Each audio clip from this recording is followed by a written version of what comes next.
Vedo päivä 17. Joo, me ollaan vaihteeksi taas lähdössä Lundille katsomaan peliä. Tanja! Joo! Kato. Say hi! Hello! Hello everybody! Moikka! No, sitä tällä kertaa kehtää sielläkin kuvata jotta. Joo,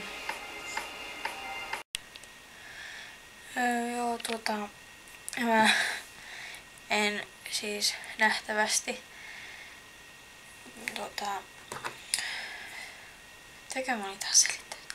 Niin, että en sitten siellä kuvannutkaan siellä pelissä, koska ensinnäkin oli ihan hirveästi porukkaa ja sitten toiseksi mä seurasin niin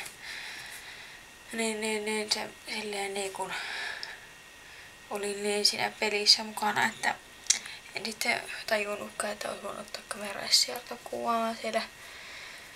Ja olisiko se aika stalkerimaista niittenkin, jotka pelaa siellä, niin niitten niinku kahtoa silleen, että nyt joku tuo kuvaa ja sitten niin ei olisi itsestäkään mukavaa. Jos joku vaikka sallilla niin sallaa kuvaisi mua, jos ajattelee.